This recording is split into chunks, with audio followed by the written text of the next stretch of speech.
안녕하십니까. 오늘은 2023년 10월 16일 새로운 한 주가 시작되는 월요일입니다. 구독, 좋아요, 공유도 부탁드리면서 시작을 해보겠습니다.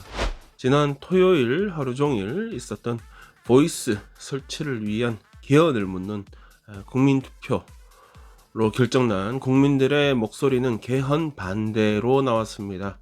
호주 원주민들과 나머지 호주 사람들을 제대로 된 방법으로 통합을 하겠다고 내어놓은 개헌안은 선거운동 기간 동안 국민들을 되려 갈라놓았고, 개헌이 되면 완전히 더 갈라질 것이라는 우려와 함께 결국 거부된 것입니다. 토요일 저녁 개헌안 통과 실패에 관련하여 안소니 알바니지 호주 수상은 국민들을 상대로 개헌안 통과가 실패했다고 하여도 또 원주민들 간의 어떤 융합을 위한 노력은 계속되어져야 한다, 이런 말을 했고, 초당적인 지원 없이 진행되었던 이번엔 개헌안 통과 시도는 실패했다고 인정을 하였습니다. 전체 국민들의 과반을 얻어야 하고, 과반 이상을 얻어야 하고, 또 호주 6개 주 중에 4개 주에서 찬성 결과를 얻어야 개헌을 할 수 있었는데, 결과를 보니까 아예 불가능한 상태였습니다. ACT 캔버라를 제외하고는 빅토리아주가 그나마 찬성 여론이 높은 편이었는데, 그렇다고 하여도 45% 정도 찬성표가 나왔고 55%는 반대표가 나왔습니다. 멜번 시티에서 찬성표가 쏟아져서 그나마 그 정도 나온 것이고, 나머지 빅토리아주 대부분도 다 반대 여론이 훨씬 컸습니다. 그 외 찬성표가 상대적으로 높았던 지역은 노던 테리토리의 앨리스 스프링스 같이 아무래도 이제 원주민 많이 사는 그런 지역들이었습니다. 반대 운동을 주도했던 원주민 출신 자신타 프라이스 상원의원의 고향 지역 역시도 이번에 개헌 찬성표가 더 많이 나오기도 했습니다. 이번에 반대 선거운동 측에서 여기 원주민들도 실은 다 반대야 이런 운동을 많이 했었는데, 그거는 거짓말이었던 것으로 나왔습니다.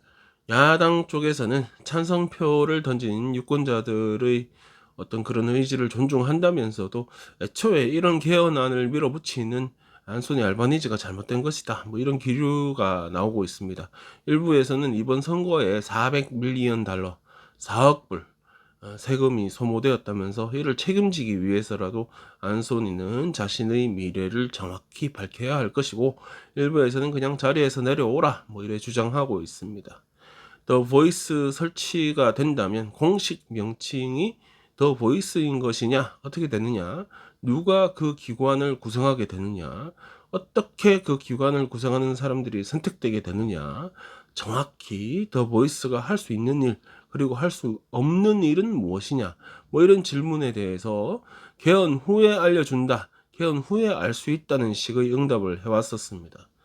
처음부터 계획을 딱 세워가지고 요거 요렇게 하고 저거 저렇게 하고 이렇게 해가지고 찬성해 달라고 한 것이 아니라, 일단 시작부터 하고 헌법에 이래 한 줄 적어보자 이러면서 찬성해 달라고 요구를 하니까, 안 그래도 요즘 물가 때문에 생고생하는 대부분 국민들 입장에서는 이 개헌안이 통과되면 그 이후로 우리가 세금을 더 많이 내야 한다, 이런 프레임이 그대로 먹혀 들어간 거, 그게 가장 크지 않았나 그런 생각이 듭니다.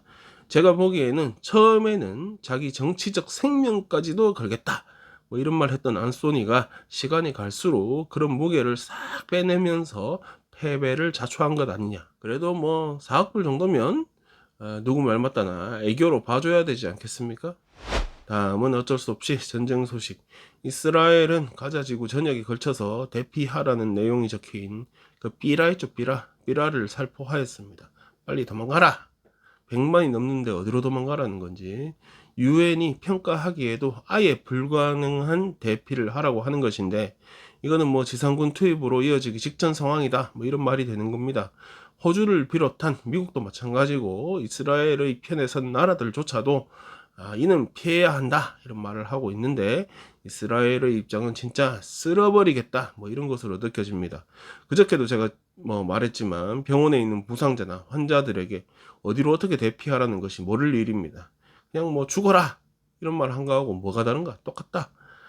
한편 이스라엘 북쪽 레바논 국경 지역에 헤즈볼라의 공격이 이어지고 있고 확전 직전의 상황으로 긴장감이 최고조에 달하고 있습니다. 이스라엘은 최신 전투기 앞세워서 헤즈볼라 본거지 지역 집중적으로 타격하고 있다고 합니다. 이스라엘에 있는 호주인들을 대피시키겠다면서 파견된 퀀타스 항공기들이 이륙을 못하는 일도 있었습니다. 지난 토요일 저녁에 이륙 대기를 하고 있던 항공기가 안전상 이유로 인해서 이륙을 하지 못하였고, 이로 인해서 안전지역으로 대피하려던 호주인들은 텔아비브 공항에 발이 묶여버렸습니다.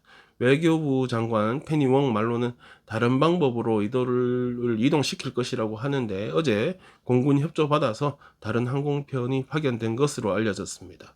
가자 지구에도 호주인이 살고 있다는데 몇 명인지는 파악은 전혀 안 된다지만, 이들은 이집트 국경을 통해서 대피시킬 계획이라 관련국하고 협의 중이라고 합니다. 또 아까 헤즈볼라하고 또 이스라엘하고 충돌 직전이라고 했는데, 레바논에 있는 호주인들에게 지금 레바논 떠나서 안전한 곳으로 이동하라 이렇게 권고하기도 하였습니다. 아까 오늘 아침에 뉴스를 보니까 호주인들 피난민 실은 항공기 한 편이 텔아비브 공항을 떠났다고 합니다. 시드니에서는 팔레스타인 해방을 위한 집회가, 당초 집회가 이제 불법으로 되면서 하이드파크로 장소를 옮겨서 집회가 이어졌고, 멜번에서도 어제 10,000명이 모여서 팔레스타인 해방 외치기도 하였습니다. 하마스도 인간 이하 집단으로 알려졌고, 그렇다고 하지만 그렇다고 그것들을 다 죽여버리겠다 이러면서 달려들거나 골라서 죽이지도 못하니까 엄한 팔레스타인 사람들까지도 다 죽여버리겠다는 듯 덤비는 이스라엘도 딱히 달라 보이지는 않습니다. 하마스나 이스라엘이나 둘 다 내가 봐서는 그냥 수준이 거기서 거기다. 현재 알바니지 정부가 추진하고 있는 플랫폼 노동자, 이게 제가 플랫폼 노동자로 쓰면 한국에서 받아들이는 플랫폼 노동자의 어떤 개념하고 호주에서의 개념은 좀 다른 것이 확실합니다. 하여튼 간에 플랫폼 노동자에 대한 최저임금 적용, 이런 법이 통과되면 우버 택시나 음식 배달 요금 이런 게 85%나 증가하게 될 것이고, 그렇게 되면 지금보다 1억 4천만 개의 트립이 줄어들 것이고, 그렇게 되면 일부 지방 지역의 경우는 우버라는 플랫폼 자체가 없어지게 될 것이다, 이런 협박을 하였습니다. 호주 뉴질랜드 우버 돔 테일러는 한 언론과의 인터뷰에서 요즘 같은 고물가 상황에서 돈을 좀이라도 좀 더 벌어보려고 플랫폼 아르바이트 하는 사람들이 점차 늘어나고 있는데, 거기다 대고 원래 고용 계약에서나 적용되는 일용직, 비계약직, 그러니까 캐주얼 직원한테 적용되는 최저임금, 주말 수당, 야간 수당, 공휴일 수당, 비용 정산, 슈퍼 애뉴에이션 이런 거 다 적용해버리면 서비스 원가가 60% 이상 늘어나게 되고, 결국 서비스 이용자가 지불해야 하는 금액은 갑자기 큰 폭으로 늘어날 수밖에 없다. 그런 만큼 되려 일자리 기회를 죽여버리는 결과를 낼 것이다. 이런 설명입니다.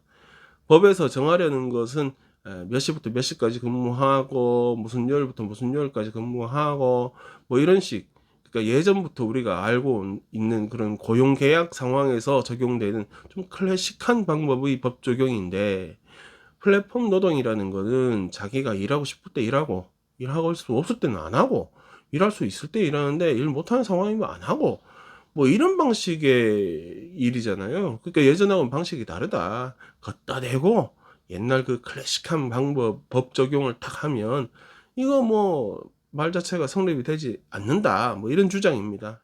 제가 봐서는 이거 지들 돈 벌어 처먹기에 좀 불편하다, 이런 얘기 같고, 법 지키고도 플랫폼 운영할 수 있는 것이 또 나올 거라는 생각이 듭니다. 그러니까 우버 없어지면 어떻습니까? 우버 없다고 우리 삶이 피폐해지지도 않을 거고 크게 문제 없을 거다. 그리고 그걸로 알바하는 사람들도 되려 더 좋은 환경의 플랫폼이 나올 것이니까 더 좋은 것 아니냐, 밀어붙여야 된다. 주말 동안에 그 한 사이트에 올라온 법률 상담 이야기가 제 눈길을 잡았습니다. 이 남호주에 사는 한 고양이 주인은 2년 전에 7년 동안 키우던 고양이가 2년 전에 이제 사라지는 일을 겪었습니다. 그냥 없어진 거죠. 그래서 동네 전봇대나 나무 큰 데다가 이 포스터 만들어서 붙였죠. 이제 고양이 찾습니다, 벽보 붙이고 후사하겠습니다 이러고 했겠지. 근데 고양이는 끝내 돌아오지 못했습니다. 그러다가 2년이 지난 어느 날 동네 동물병원에서 전화 한 통이 왔습니다. 우리 고양이가 돌아왔다. 이게 너무너무 기쁜 소식인데 그 다음 이야기가 문제입니다. 고양이가 몸이 안 좋아서 치료를 받았고 지불해야 할 치료비가 4,000불이나 된다는 겁니다. 동물보험도 당연히 없는 상태일 것이고 4,000불 고스란히 지불하는 게 이게 과연 옳은 걸까? 지난 2년 동안 고양이 돌봐줬던 그 누군가는 아무런 책임이 없는 것일까? 그거에 대해서 뭐 변호사가 이제 답을 좀 적어 놨습니다. 보니까 남호주에서는 고양이나 강아지나 2018년 7월 1일 이후에 출생한 반려동물은 무조건 마이크로칩을 받고 등록을 해야 한답니다.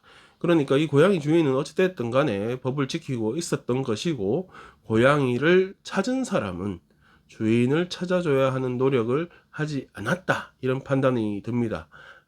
찾은 사람이 가지는 거, 뭐 이런 옛날 컨셉, 이게 말이 안 되는 게, 고양이 주인이 애초에 버리겠다 생각하고 고양이를 버렸을 경우인 것이고, 지금 경우는 주인이 찾으려고 노력도 한 것으로 봐서 고양이 버린 것도 아니죠. 그러니까 이 고양이를 어디서 찾아가지고 지가 그냥 가져가고, 이거 납치? 도둑질한 거 아닙니까 이게? 남호주의 반려동물법에는 반려동물 주인은 등록된 사람이 주인이다, 이렇게 정의를 한답니다. 2년 동안 누가 그 반려동물을 키웠던 간에 등록된 사람이 주인이고, 당연히 그 주인이 반려동물의 치료비를 지불해야 한다, 뭐 이런 법 조항은 없어도 상식적으로 주인이 동물 치료비 지불한다, 뭐 이건 뭐 지극히 당연한 일입니다. 질문을 받은 변호사는 지난 2년 동안 고양이를 찾지 못했지만 그래도 주인은 주인이니까 치료비를 지불할 책임이 있다, 이런 해석을 내놓았습니다. 다만 지난 2년 동안 고양이를 데리고 있었던 사람들과 합의를 한번 시도해 볼 만한 개연성은 있다, 이렇게 토를 달았습니다. 병원을 가야 했던 이유가 지난 2년 동안 제대로 돌보지 못해서 발생한 거다. 그때는 또 다른 법정 다툼을 해볼 수 있을 것이라고도 합니다. 아니 2년 동안이나 데리고 있었다, 이거 범죄 아닙니까? 고양이니까 이게 말이 그나마 이렇게 나오는 거지, 만약 우리 애가 어디 길 밖에 나갔다가 없어졌는데 2년 동안 지가 데리고 갔어, 키웠다? 뭐 범죄지 그건. 아까 아내한테 제가 물어봤습니다. 루나가 2년 동안 사라졌다가 이렇게 병원비하고 같이 돌아왔다, 어떻게 할 거냐? 아내는 아니 2년 동안 그렇게 그리워하던 마음이 쌓였을 텐데 4,000불이 뭔 대수냐, 그냥 내고 빨리 루나 데리고 와야지. 이런 착한 마음을, 뭐 저는 하여튼 이것들 콩밥 먹여야 된다, 뭐 이런 생각까지 듭니다. 네, 오늘 준비한 소식은 여기까지입니다. 여러분들 오늘 즐거운 하루 되시고 내일도 꼭 다시 뵈었으면 좋겠습니다.